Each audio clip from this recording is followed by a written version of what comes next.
Olá a todos, estamos aqui para um videocast da Sociedade Brasileira de Nefrologia em parceria com a AstraZeneca. Eu tenho hoje o prazer de receber o Dr. Carlos Maliano, que é cardiologista e parecerista externo da Conitec, e a doutora Maria Helena Weisbich, coordenadora do Comitê de Doenças Raras da Sociedade Brasileira de Nefrologia, e minha colega nefrologista pediátrica de muitos anos de luta, mais de uma década, de doenças raras. Bom, a minha doença da vida é a síndrome hemolítica urêmica atípica. E dentro desse cenário, nós sabemos da dificuldade que é fazer o diagnóstico dessa doença e do papel que a gente tem como sociedade nessa educação continuada que já permeia aí pelo menos os últimos 10 a 15 anos. Tendo isso em vista e também tendo como panorama outras doenças raras, é que essa conversa que a gente vai ter hoje é sobre como que a avaliação de tecnologias em saúde pode nos auxiliar a entendermos melhor um tratamento eficaz para os pacientes que têm essas doenças raras. Então, eu começo perguntando aqui para o Dr. Carlos. Carlos, tudo bem? Boa noite. Como que funciona o processo de avaliação de tecnologia em saúde e qual que é o papel do médico neste processo que eu imagino que tenha várias etapas? Obrigado pelo convite, agradeço a SBN.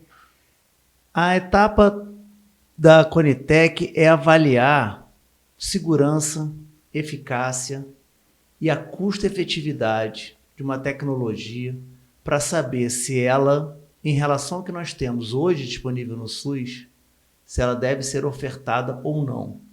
Simplificando, se ela vale a pena. Então, o processo é todo nesse sentido para identificar quais tecnologias devem entrar e quais não. Todas é impossível. É o que nós chamamos de custo de oportunidade. Então, eu acho que vocês, colegas médicos especialistas, podem nos ajudar a entender melhor aquela doença. É uma doença muito grave, tem uma necessidade não atendida muito grande, então é muito importante a opinião sempre do especialista também para ajudar a gente, que nós somos metodologistas, né? Dentro desse panorama que o Carlos citou aí, como que a gente consegue lidar com as doenças raras, né, Maria Helena? Muitas vezes de diagnóstico difícil. Como que você enxerga esse panorama, tendo em vista um aumento exponencial, diria assim, de tecnologias que vão surgindo, de novos tratamentos, tratamentos mais modernos? Então, como que você enxerga assim, o papel da SBN, o papel do nefrologista e a acurácia no diagnóstico dessas doenças para incorporar? Eu acho que assim, chega a ser um prazer estar podendo colaborar aqui nesse videocast para falar do tema das doenças raras, né? Eu tenho trabalhado há décadas com doenças raras. Essas doenças são 80% delas são genéticas, de origem genética. Eu tenho trabalhado nas doenças que têm envolvimento renal primário ou secundário a outras doenças raras, e sou testemunha das dificuldades que a gente vem enfrentando como sociedade, como profissionais da saúde, e vendo, né, o sofrimento, né, dos pacientes e dos seus familiares. E a partir do diagnóstico é uma saga, né, vem a jornada do tratamento. Então, com a evolução tecnológica impressionante que a gente está tendo nas últimas décadas, nas terapias mais específicas, com embasamento genético, tudo isso, estão surgindo e vão surgir novas tecnologias. A possibilidade do tratamento específico modifica, inclusive, o tempo do diagnóstico. A Lilian e eu temos uma jornada aí de mais de uma década. Eu acho que teve uma mudança no diagnóstico, na taxa de diagnóstico. Eu acho que sim, o reconhecimento ficou mais fácil justamente porque a gente tem o lema conhecer para reconhecer. Eu acho que esse é um papel muito importante das sociedades, trazer conhecimento, simpósios durante congressos, uma ampla divulgação. E, inclusive, uma coisa que eu acho que é extremamente importante dessa conversa que a gente está tendo hoje é um assunto que poucos médicos e poucas sociedades acabam abordando no dia a dia, que é justamente qual é o papel da avaliação da tecnologia em saúde para nos auxiliar no dia a dia. E eu queria saber um pouquinho sobre como que as etapas são feitas de avaliação e qual que é a importância nossa que temos pacientes que tratamos ali à beira-leito para contribuir com o Ministério da Saúde no sentido de nós unirmos realmente as mãos para tentarmos incorporar o maior número de tratamentos eficazes possíveis. Vocês, especialistas, podem ajudar e muito. Nós que somos metodologistas, então a gente mergulha no ensaio clínico, aonde a realidade é daquele ensaio clínico que pode ser completamente diferente da realidade brasileira. Então aqui os pacientes podem estar sofrendo mais, ou aqui os pacientes podem ter uma resposta diferente, porque realmente a doença vai ser diagnosticada em fases mais avançadas. Isso a gente vê frequentemente em câncer, tá? A gente modela sim. Se isso não estiver modelado, é mais uma maneira que vocês podem ajudar. Falar, olha, o diagnóstico precoce teria uma evolução diferente. Deveria ter um estado aqui nesse modelo, aqueles diagnosticados precocemente. Se tem evidência para isso, a gente deveria modelar sim. Então, o expert mais detalhista, ele pode ajudar a gente até na modelagem econômica, tá? Mas, de forma geral, se vocês trouxerem a experiência de vocês, a experiência real do que é tratar o paciente brasileiro, o que é tratar esse paciente no SUS, isso nos ajuda a entender o que nós estamos discutindo. Isso é fundamental. Eu, por exemplo, nunca vi um paciente com CHUA, que você falou que é especialista. Eu vou ficar com foco no ensaio clínico. Será que ele tem outras complicações, outros desfechos que aquele ensaio não lidou? O que é tratar esse paciente? Realmente eu não sei. E a gente precisa do especialista e do paciente desde o início. Isso é muito interessante, porque eu acho que aí é uma coisa que vem sido capitaneada, inclusive, pelo Condora, que é a insistência nos registros, que são um relato de mundo real. Inclusive, a Maria Helena, e eu faço parte desse grupo, mas a Maria Helena capitaneou a publicação de alguns registros que estão sediados assim, aqui na Sociedade Brasileira de Nefrologia, e que eu acho que deve ter um impacto também. Maria Helena, o que você considera assim, como um papel da sociedade, da educação continuada, no sentido de trazer esse médico que cuida do paciente na beira do leito e fazer com que o Ministério entenda quem é esse paciente e qual que é a gravidade dele?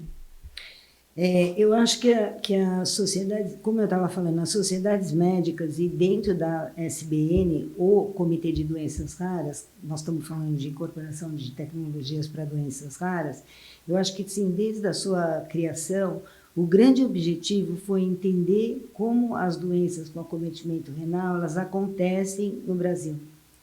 E eu acho que, assim, para qualquer país isso, na verdade, cada um de nós tem a nossa herança genética, as nossas diferenças em termos de miscigenação.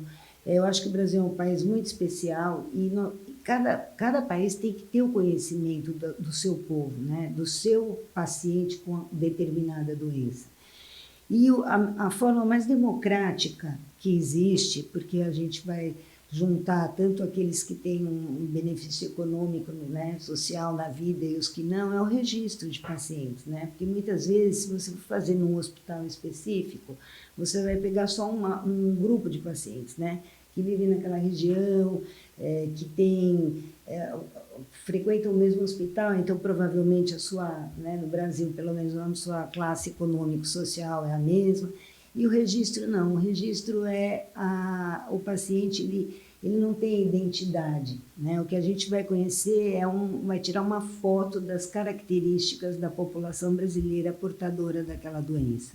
E isso é altamente relevante em todos os sentidos. Científico, para a gente conhecer as diferenças na clínica, nas manifestações, mas também nas respostas ao tratamento, que muitas vezes a gente vai incorporar baseado num ensaio clínico realizado em outro lugar, mas que, na verdade, no nosso meio pode ser por diferenças genéticas e até ambientais, muitas vezes, que podem interferir na doença, vai ser diferente. Então, acho que o papel da sociedade médica, o papel do médico, né, na incorporação de novas tecnologias, é o papel do médico em geral, né, dentro da sociedade. A gente tem que realmente contribuir para promover melhora do diagnóstico, porque eu acho que dentro, por exemplo, a partir da incorporação, o próximo passo é o PCDT, é um protocolo de diretrizes e tratamento. O que faz parte do PCDT? Apesar de ter incorporado uma tecnologia, faz parte do PCDT os critérios diagnósticos, quem vai ser o grupo-alvo daquele tratamento. Então, é o tal negócio. Para incorporar uma nova tecnologia, a gente vai ter que ter o quê? Um embasamento de diagnóstico, de tudo, né? Até o paciente chegar nesse tratamento. Então, para mim, as coisas estão muito relacionadas e intrincadas, né? Então, é difícil eu vou incorporar uma tecnologia para uma doença que eu não sei como ela acontece naquele país. Então, nós do Condora tivemos o cuidado de tentar colaborar, né, com o Ministério da Saúde, com a Conitec, com os núcleos de acesso à tecnologia, no sentido de publicar os dados do registro brasileiro, que, obviamente, provavelmente o número de casos é muito aquém do que deve ser real, porque a gente sabe das dificuldades que nós temos de aderência dos profissionais à inclusão de dados em registros, mas foi uma população representativa e a gente conseguiu ter dados epidemiológicos e estatísticos muito interessantes sobre a nossa população, inclusive sobre as alterações genéticas mais frequentes na nossa população, que não eram iguais exatamente essa é a uma outras. preocupação muito grande nossa da qualidade do banco de dados, né? Quem preencheu, como preencheu, isso nós tivemos muito cuidado e até tivemos discussões internas sobre isso, porque as pessoas queriam fazer um registro simples, preenchido por diferentes profissionais, e um outro grupo falava, não, nós temos que ter uma coisa que podem não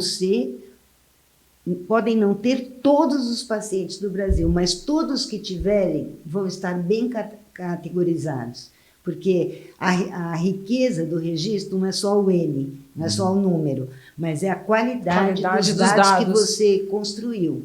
E a outra contribuição que eu acho que a gente vai sair agora a publicação, é que a gente fez um consenso de especialistas para diagnóstico e tratamento da síndrome hemolítica urêmica atípica, por exemplo. E fizemos também, já publicado em 2022, recomendações de diagnóstico e tratamento para a doença de Fabry e, inclusive, para a doença de Fabry na pediatria. Então, a gente tem procurado e a gente, inclusive, estimula que os nossos colegas nefrologistas participem desses processos de enriquecimento com dados nacionais sobre as doenças, sobre a resposta ao tratamento. Então, qual que é a importância daquele médico, daquele paciente que não foi incluído num registro, mas que tem um relato dramático, por exemplo, e que realmente aquele médico fez uma jornada muito longa, muitas vezes com um desfecho desfavorável do paciente, como que ele pode contribuir para a incorporação do medicamento? Isso é levado em consideração? é levado em consideração se a doença é grave, o quanto tem de necessidade não atendida. Tem alguma definição de doença grave para o Ministério? Não, o Ministério da Saúde define a cada discussão se aquela doença, se ela é grave ou não. Definição de doença rara tem, seria 65 por 100 mil. Para a doença rara e grave, a gente tem um limiar maior, que o limiar da Conitec é de R$40 mil por quali, para a doença rara e grave, 3 vezes maior, R$120 mil por quali. Quer explicar um pouquinho o que é isso? Quanto que custa um tratamento no SUS? Quanto custa o tratamento novo? Um menos o outro. Então, quanto que está causando de custo incremental? E no denominador, na parte de baixo da divisão, o quanto que ele está aumentando em qualidade de vida e tempo de vida para esse doente, que é o que nós chamamos de quali. Então, o comparador com a nova tecnologia é o tratamento ofertado pelo SUS? Isso. E se esse tratamento ofertado pelo SUS não for um tratamento-alvo, como que a Conitec, o Ministério e os órgãos envolvidos, como que a ATS leva em consideração se o tratamento ofertado pelo SUS não é o tratamento específico para uma doença? Eu tenho essa curiosidade. E também, só para complementar essa pergunta, aproveitando o gancho, muitas vezes o tratamento que está no PCDT ou no protocolo atual de tratamento de determinada doença é um tratamento que comprovadamente não é 100% para aquela doença e que tem alta mortalidade. E como que a gente vai lidar com isso, entendeu? Por exemplo, o uso de tratamentos não específicos com alta taxa de complicações. A Conitec ela vai utilizar o que está sendo prescrito no SUS no momento. Tá? Pode ser um medicamento off-label, pode ser um medicamento que não tem uma eficácia mínima, pode ser placebo, tem situações que não tem tratamento. Então vai ser o quali zero, custo incremental zero, tudo que o novo chegar, ele vai chegar incrementando em custo e em ganhos em qualis. E ela vai fazer essa divisão, custo do novo menos o custo do comparador, custo atual, dividido por quanto que o quali do novo, quali do antigo. Uma das coisas que acaba fornecendo dados para incorporar ou para recomendar uma incorporação é a parte econômica. Então, é natural que a gente imagine que talvez haja uma recomendação desfavorável, uma vez que as novas tecnologias trazem consigo um aumento de custos. Como que a sociedade como um todo pode lidar com essa decisão? A sociedade tem que entender que não é possível cobrir o tratamento de todas as doenças a todo custo. A gente precisa fazer uma priorização. Então, vocês especialistas, a sociedade, os pacientes, os cuidadores, eles vão nos ajudar a fazer uma priorização. De que forma isso? Você vai ter qual é a doença que mais atinge a qualidade de vida por mais tempo. Qual a doença que causa mais sofrimento? O novo tratamento, ele alivia muito esse sofrimento ou ele alivia um pouco esse sofrimento? Então, quanto maior for o benefício do novo tratamento em relação ao que já tem no SUS, tem alguns quimioterápicos, por exemplo, que aumentam em alguns dias a sobrevida livre de progressão daquela doença. Então, você aumenta em 14 dias o tempo para ele ter uma metástase. Tem doenças que você trata uma criança, ela deixa de ter uma insuficiência renal, deixa de morrer. Se as duas custarem a mesma coisa e eu tiver que escolher, eu vou tratar a criança. Sim, tá. Ela vai acumular muito mais qualis. É assim que a gente pensa. Pô, mas eu quero tratar os dois. Vamos tratar os dois. A gente vai deixar de tratar o quê? A Conitec, ela considera o custo de oportunidade. Ela considera que o orçamento ele é finito, limitado e que escolhas serão necessárias. E a forma de a sociedade contribuir é através da consulta pública. A sociedade vai contribuir... O Ministério enxergar isso, a consulta pública na é muito consulta, importante. Muito importante na consulta pública, mas também tem o paciente testemunho. Toda a avaliação da Conitec, um paciente dá o seu testemunho lá, mas a consulta pública é o momento que qualquer um realmente pode entrar e contribuir. O que eu recomendo? Façam contribuições verdadeiras. Pense que vocês estão conversando comigo. Eu sou, de um lado, um metodologista especializado em avaliação de risco de viés, em sistema grade, em avaliação econômica. De um outro lado, eu nunca vi um doente com aquela doença. Então, você pode me contar a sua história. E a gente vai entender melhor o potencial daquele tratamento. E a gente vai enxergar, não, aqui faz mais sentido investir nessa área do que naquela. No fim do dia, é isso que a Conitec está fazendo todo mês, definindo o que vai entrar e o que não vai. Apesar de ter uma impressão assim, que é muito negativa, cerca de 60% das tecnologias na Conitec foram incorporadas esse ano. Isso que era a minha próxima pergunta. Mas, então, assim, 60%. Uma coisa que eu acho importante, né, é informar que a contribuição na consulta pública ela pode ser tanto científica como uma contribuição da sociedade em geral. E aí, assim, nós médicos, né, podemos, então, colaborar contando a história, mas também trazendo informações, por exemplo, de casos, trazendo dados que você tenha, que não tenham o impacto de um ensaio clínico, mas que você pode tentar passar também para essa comissão, que eu acho que é importante.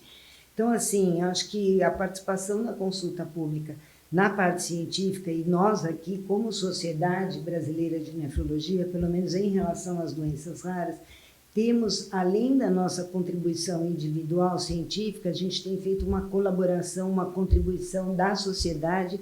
Em doença de Fabry, a gente conseguiu fazer uma contribuição junto com outras sociedades médicas que também estão envolvidas no tratamento multidisciplinar, né, para a doença de Fabry. Então, a gente fez uma contribuição em que a gente formulou junto com a Sociedade de Genética, com a Cardiologia. Então, assim, eu acho que é bem interessante, eu acho que isso tem um peso importante do lado científico, né, porque pode ajudar a contribuir com dados informativos. E os pacientes, né? Eu acho que os familiares, os pacientes podem sim trazer a contribuição enquanto sociedade civil, né? Cuidado com essa contribuição, né, científica do médico.